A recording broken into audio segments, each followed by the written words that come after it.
Hey, salut, je suis Herman Takpo et je suis de HNC Executive Education, membre de HNC, groupe HNC Business Solution Holding. Et on a été très heureux de savoir que vous êtes nombreux à regarder des vidéos comme celle-ci. Nous sommes en train de mettre plus de 1000 vidéos, extraits de classe digitale, extraits de Executive Leadership Workshop, des cours parfaits qu'on mettra sur cette chaîne YouTube pour vous. Et si vous ne voulez absolument rien rater, vous savez ce que vous avez à faire, bien, vous vous abonnez juste là, vous ne raterez aucune de nos 1000 prochaines vidéos que nous mettrons sur cette plateforme pour vous. On se parle très vite. Ok, donc après la méthode du countdown, nous allons voir une autre méthode pour trouver à chaque fois le supplément d'âme, l'énergie, l'engagement, la détermination, l'impulsion nécessaire pour pouvoir faire ce que nous devons faire quand nous devons absolument le faire. Et je voulais, d'entrée de jeu, insister sur un point très important, c'est qu'il est facile d'être discipliné lorsqu'on affine ses décisions, lorsqu'on a clairement idée de ce qu'on a décidé de faire, ce qu'il est important pour nous de faire du moins, et quand est-ce qu'on doit le faire. Donc, décider clairement de ce que je veux faire et puis planifier ça. La plupart des gens disent, tu sais quoi, Eman, je planifie, je décide, mais j'arrive pas à faire. Eh bien, pour ça, il faut une dernière chose, c'est s'obliger à l'exécuter. En, Encore une fois, la plupart des gens disent, j'ai pas le temps pour faire telle chose. Tu n'as pas décidé encore. Tu n'as pas du tout décidé encore. Si vous n'avez pas lu mon livre Décidez maintenant et ça commence, eh bien, je vous le recommande. Pourquoi? Parce que vous allez découvrir dans ce livre qu'il y a des choses simples que vous pouvez tout de suite prendre la décision euh, de faire. Maintenant, décider de faire une chose, ça ne veut absolument rien dire si on n'est pas dans l'action.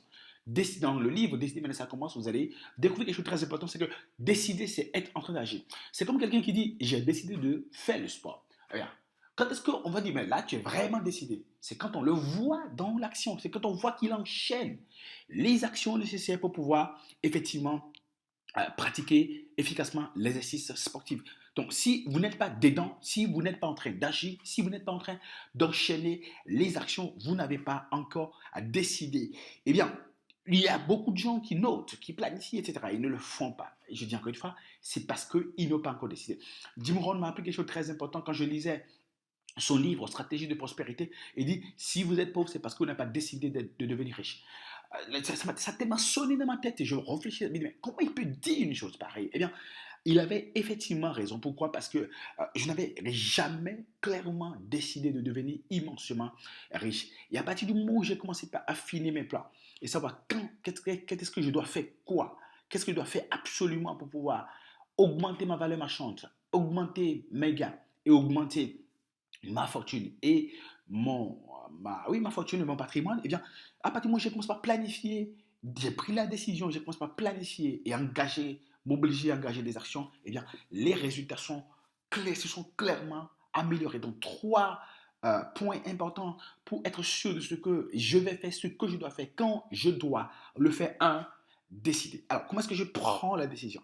En faisant la liste des choses qui sont déterminantes pour ma carrière, pour ma vie, pour mon entreprise et pour mon travail et que je dois dégager du temps pour faire. Donc, si par exemple, apprendre l'anglais, c'est déterminant pour ma carrière, c'est déterminant pour ma vie, c'est déterminant pour mon travail, je dois mettre ça dans la liste des choses que je dois dégager absolument du temps pour faire.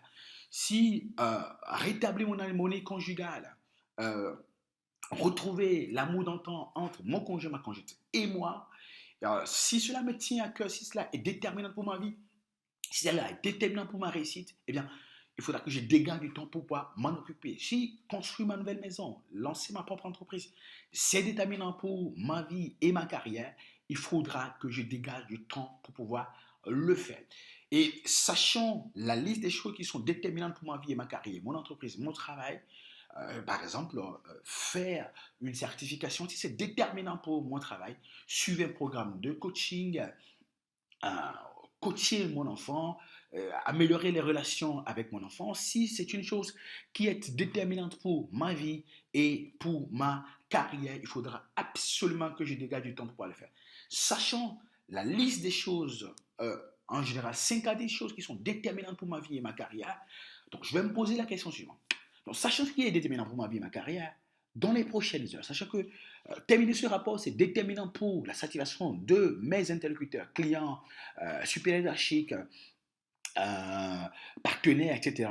Envoyer ce data, envoyer ce business plan, c'est déterminant pour eux et c'est déterminant pour ma carrière dans les heures qui vont suivre, dans les jours qui vont suivre, dans les semaines qui vont suivre, dans les mois qui vont suivre, dans les années qui vont suivre. Quand est-ce que je compte le faire?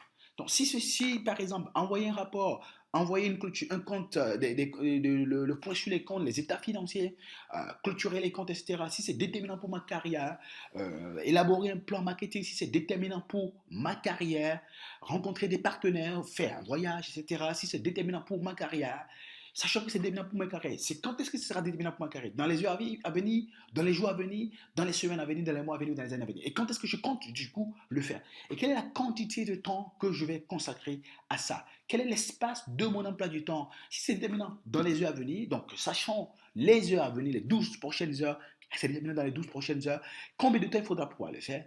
Et quelle est la quote-part de mes 12 prochaines heures que je vais consacrer à ça? Si c'est dans les jours à venir, quel jour il faudra absolument que je le fasse? Combien de temps il me faudra? Quand est-ce qu'il faudra que je commence pour pouvoir réussir à le faire? Quand? Et naturellement, le plus important, ce n'est pas de planifier. Le plus important, c'est de pouvoir s'obliger à faire ce qu'on a planifié de faire. Donc, une fois que vous avez la liste des choses que vous devez faire, par exemple, la to-do list permet de... Ici, vous êtes en train d'adorer cette vidéo, mais vous savez quoi? On a un bonus pour vous. Vous allez juste cliquer en bas là. Il y a un e-book, un cadeau spécial qu'on a mis à votre disposition, un test ou une checklist. Vous cliquez juste et vous allez en profiter en plus de regarder cette vidéo jusqu'à la fin et bien sûr de vous abonner. Ma semaine performante première de faire ça. Donc, ce sont des choses que nous avons vues, n'est-ce pas? Donc, du coup, précédemment, donc qui vont que vous allez voir dans la foulée. Donc, ils vont vous permettre effectivement de savoir sur quoi il faille clairement agir pour être sûr de ce que vous avez une bonne liste. Une fois que vous avez la liste, le plus important, c'est la consultation de la liste. Et quand vous avez la liste en face de vous, vous faites une revue de la liste et vous faites passer en revue chaque chose que vous êtes supposé faire, sachant les heures, le jour, la semaine, le mois et l'année à laquelle vous devez le faire parce que c'est déterminant pour votre vie, votre carrière, votre travail et votre entreprise.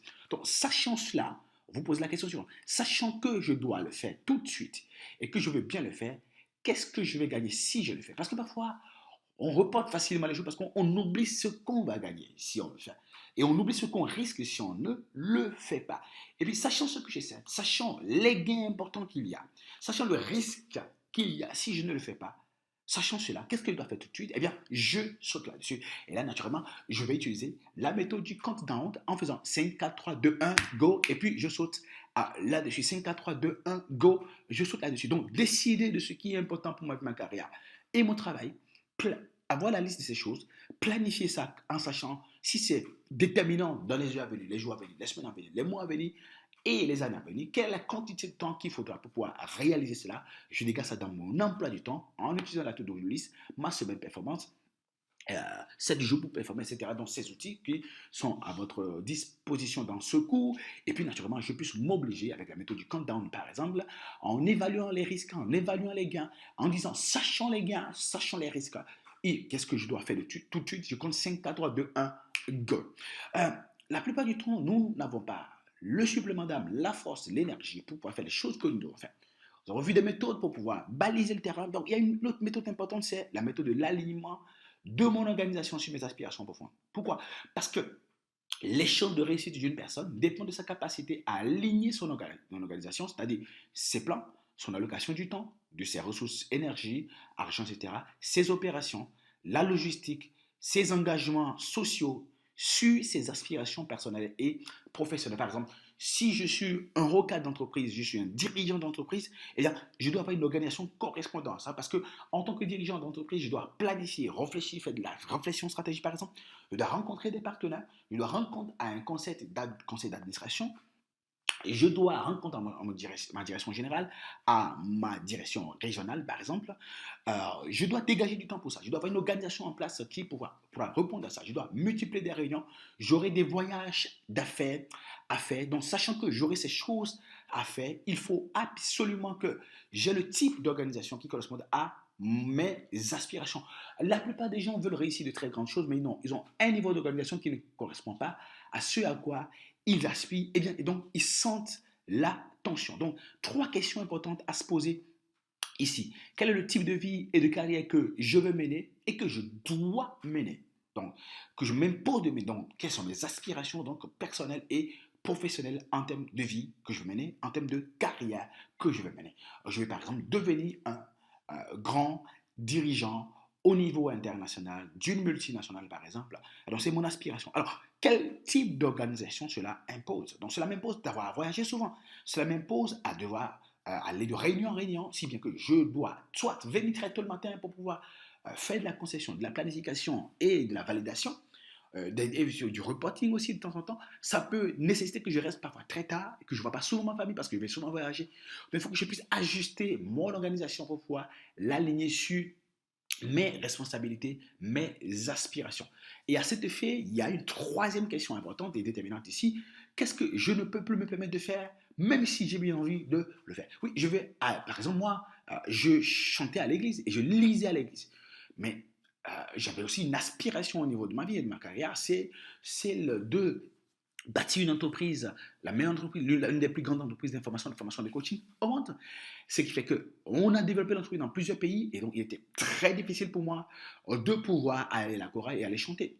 Je ne chante pas moins quand je vais à l'église, mais je sais que je veux bien continuer d'aller chanter dans la chorale, le lit à l'église, mais je ne peux plus. J'ai bien envie de le faire, mais je ne peux plus. Donc, à un moment donné, il faut savoir, il y a ce qu'on a bien envie de faire, mais qu'on ne peut plus faire compte tenu de quoi? De ses aspirations profondes au niveau personnel et professionnel, compte tenu du niveau qu'on a atteint. Alors, le président de la République voudrait bien aller dans son village tous les jours, mais ce n'est pas toujours évident pour lui. Il ne peut plus aller au village tous les week-ends comme tout le monde. S'il s'oblige à aller au village tous les week-ends comme tout le monde, eh bien, il y a d'autres engagements qu'il ne pourra pas honorer en tant que président de la République. Il n'est pas un chef de village, il est président de la République, ce qui suppose des engagements au niveau national et international et qui parfois vont l'amener à beaucoup voyager. S'il veut être à son village tous les week-ends comme auparavant, ce n'est pas du tout évident. Ce n'est pas un type d'organisation qui est en alignement parfait avec ce qu'il souhaite être, ce qu'il est actuellement. On va voir dans la foulée d'autres méthodes pour pouvoir réussir à faire ce qu'on doit faire quand on doit le faire. Par exemple, la méthode de la discipline optimisée. On se retrouve dans la foulée. Oh, magnifique. Je suppose que vous avez adoré la vidéo que vous venez de regarder. Et pourquoi est-ce que vous allez rester juste là? Il y a juste une autre vidéo là. Vous cliquez juste et vous pouvez commencer par adorer nos contenus pour changer votre façon d'être, de faire, développer votre potentiel et améliorer vos résultats. On se parle très vite.